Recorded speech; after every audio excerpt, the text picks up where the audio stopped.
सीताराम दोस्तों, आप सभी का स्वागत है हमारे YouTube चैनल ज्योतिष पाठशाला में। जैसा कि आप सभी जानते हैं कि ज्योतिष से संबंधित जानकारी लेकर हम आपके सामने उपस्थित होते हैं। आज ऐसे ही एक नई जानकारी लेकर हम आपके सामने उपस्थित हुए हैं, जो कि मनुष्य जीवन में बहुत ही उपयोगी है। वो है विवाह। तो विवाह क्या होता है, विवाह क्यों किया जाता है, और विवाह के इस वर्ष जो 2025 है, इस वर्ष में कौन कौन से मुहूर्त रहेंगे जिसमें आपको अपना विवाह या अपने सगे संबंधी किसी का भी विवाह हो रहा है तो उसका विवाह आप करा सकते हैं।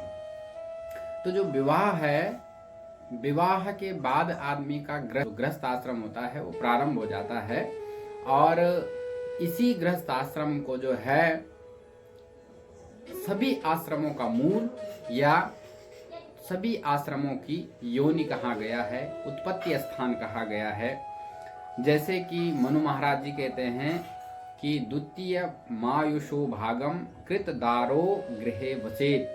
कह रहे हैं कि जो आयु का द्वितीय भाग है, अर्थात 25 वर्ष से लेकर और 50 वर्ष का जो मध्य समय है, इस समय जो है आदमी जो है विवाह करने के बाद गृहस्थ आश्रम में प्रवेश कर लेता है, और इसी गृहस्थ आश्रम में जो है आकर वो जो है अन्य आश्रमों का क्या बनता है, उपकारक बनता है, माने अन्य आश्रमों को चलाने वाला। क्योंकि कहा गया है कि सभी आश्रमों को जो चलाता है, सभी आश्रमों का जो जन्मदाता है वो गृहस्थ आश्रम ही है। गृहस्थ आश्रम से संतान उत्पत्ति होती है, और वही संतान आगे जाकर जो है ब्रह्मचर्य, गृहस्थ, संन्यास और वानप्रस्थ, ये सभी आश्रमों में चलते हैं। अब जो है ये कहा गया है कि चत्वारा आश्रमः प्रोक्ता सर्वे ग्राहस्थ्य मूलकः। ये जो चारों आश्रम हैं, इन आश्रमों का जो मूल है वो क्या है, वो गृहस्थ आश्रम है।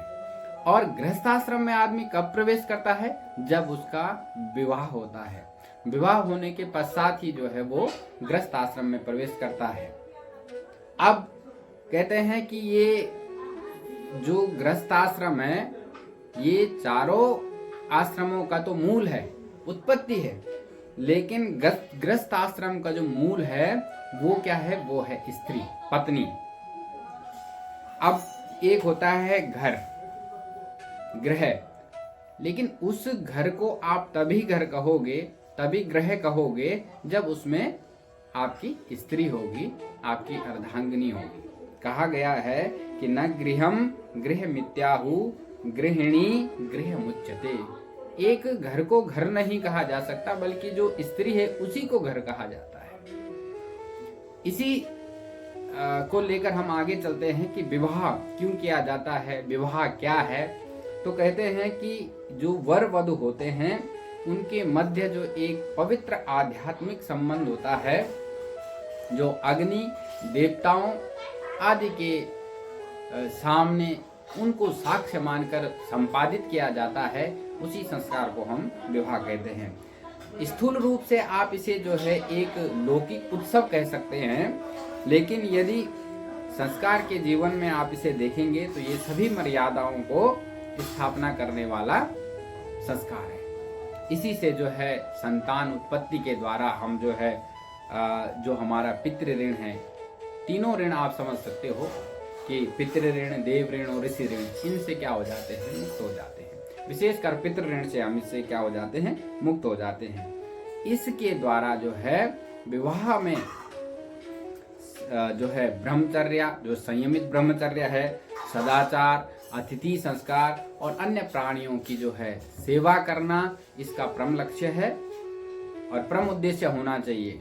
इसी से वो जो है अपने जो है आध्यात्मिक जीवन में आगे बढ़कर जो है मोक्ष गति को प्राप्त कर लेते हैं। विवाह का जो मूल उद्देश्य होता है वो होता है लौकिक आसक्ति से दूर होकर, या लौकिक आसक्ति का तिरोभाव कर अलौकिक शक्ति से जो है आनंद प्राप्त करना, ये विवाह होता है। अब इसी विवाह के होने के बाद जो है व्यक्ति जो है गृहस्थ आश्रम में चला जाता है। अब ये जो विवाह होता है, विवाह 8 प्रकार का होता है। इसमें जो है ब्रह्म विवाह है, देव विवाह है, पिशाच विवाह है, प्राजापत्य विवाह है, गंधर्व विवाह है, राक्षस विवाह है, आसुरी विवाह है। तो इसमें जो पिशाच विवाह, राक्षस विवाह और असुर विवाह है, इन तीनों विवाहों में आप ये जो कन्या होती है, जो लड़की होती है, उसकी कोई सहमति नहीं होती। लेकिन जो अन्य विवाह हैं, प्राजापत्य विवाह, देव विवाह और ब्रह्म विवाह, इनमें जो है आर्ष विवाह, इनमें जो है शुभ मुहूर्त, ऋतु और अयन, मास, पक्ष, तिथि, योग, करण, ये सब चीजों को देखकर जो है एक मुहूर्त बनाया जाता है और उसी मुहूर्त में जो है विवाह संपन्न किया जाता है। उसके बाद एक होता है गंधर्व विवाह, जिसे आजकल जो है प्रेम विवाह कहा जाता है। उस प्रेम विवाह के लिए आपको कोई मुहूर्त आदि देखने की आवश्यकता नहीं होती है।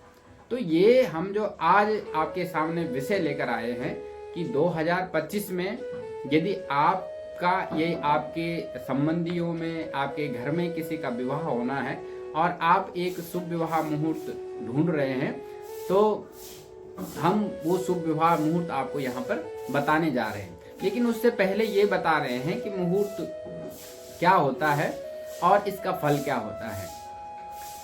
तो मुहूर्त बनाने के लिए बहुत सारी चीजों की आवश्यकता होती है। एक होता है अयन, ऋतु, मास, पक्ष, तिथि, वार, नक्षत्र, योग, करण और लग्न। इतनी चीजों को हम सारा इकट्ठा करके जब वो हमें शुद्ध चीजें मिलती हैं, तो उन सबको मिलकर एक शुद्ध समय का निर्माण होता है और उसी समय को हम बोलते हैं मुहूर्त।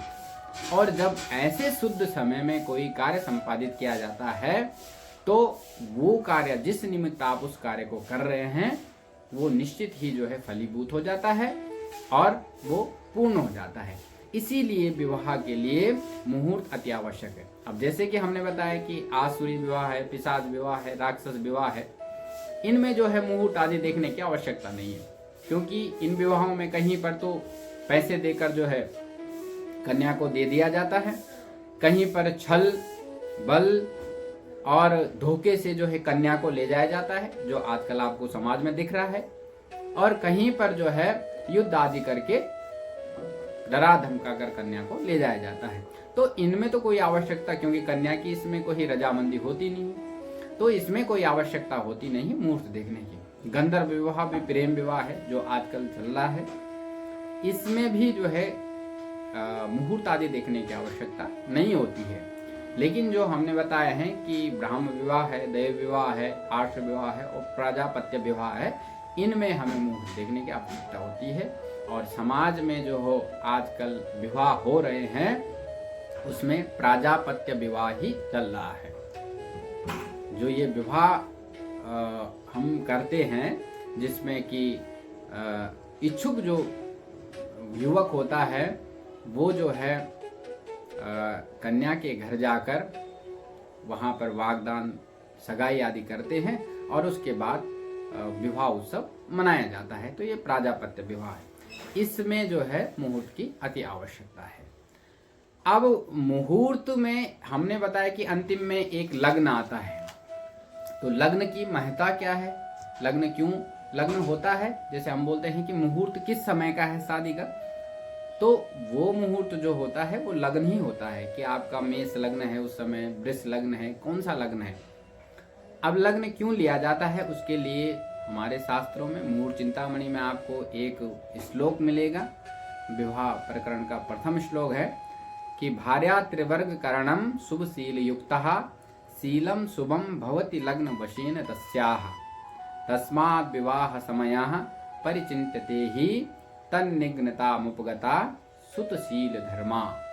कह रहे हैं कि जो भार्या, जो पत्नी होती है, वो त्रिवर्ग करणम, धर्म अर्थ और काम मोक्ष, काम को देने वाली होती है। 3 चीजों को, धर्म अर्थ और काम को। और उसी से क्या आता है, सुतशील धर्म, धर्म में चलने वाली होती है ना।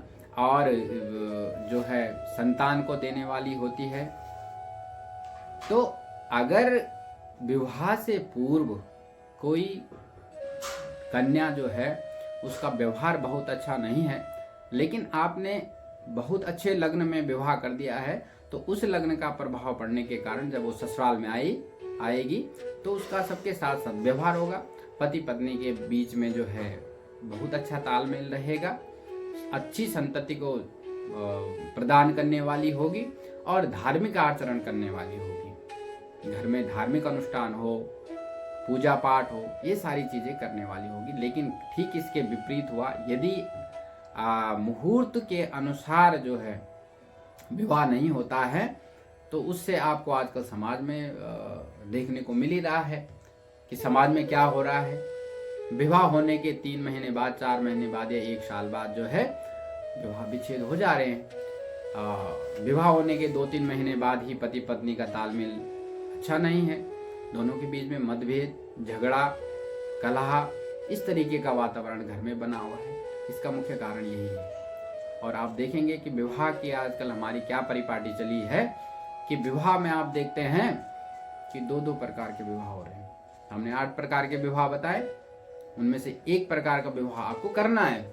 लेकिन उसमें क्या होता है, उसमें आप जब जयमाला कर रहे हैं तो वहां आप गंधर्व विवाह कर रहे हैं, और उसके बाद जब फेरे आदि गोत्रोच्चार वगैरह कर रहे हैं तो वहां आपका प्राजापत्य विवाह हो रहा है।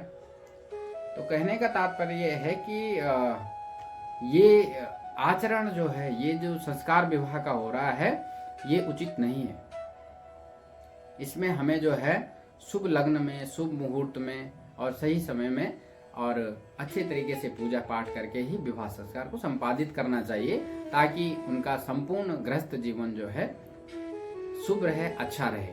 तो इस तरीके से हम देखते हैं कि विवाह का तात्पर्य क्या है और उसमें जो हम लग्न देखते हैं, लग्न का तात्पर्य क्या है। अब हम बताते हैं कि जो 2025 में यदि आप कि विवाह का मुहूर्त ढूंढ रहे हैं, तो हम आपको बताएंगे कि कौन कौन से महीने में, कौन कौन सी तारीखों में आप जो है विवाह कर सकते हैं। उससे पूर्व जो है यदि विवाह के लिए आप देख रहे हैं, तो आप जो है अपने पंडित जी से, आसपास जो है विद्वान व्यक्ति से जो है पहले कुंडली मिलान कर रहे हैं। कुंडली मिलान के बाद उसके बाद आप लग्न बनवा लें। और मुहूर्त की जो बात है, मुहूर्त हम बता देते हैं कि कौन कौन से महीने में कौन कौन से दिन आपके लिए शुभ रहेंगे। तो 2025 में विवाह के शुभ मुहूर्त हैं 16, 17, 18, 22 और 30 जनवरी। ये जनवरी मास की तारीखें हैं। फरवरी की यदि हम बात करें तो फरवरी में 4, 7, 13, 18, 20, 21 और 25, इन तारीखों में फरवरी मास में आप विवाह कर सकते हैं। मार्च की यदि बात करें तो 3, 5, 6, 7 और 12, 3 मार्च, 5 मार्च, 6 मार्च, 7 मार्च और 12 मार्च को विवाह के शुभ दिन हैं। इसमें भी आप विवाह कर सकते हैं।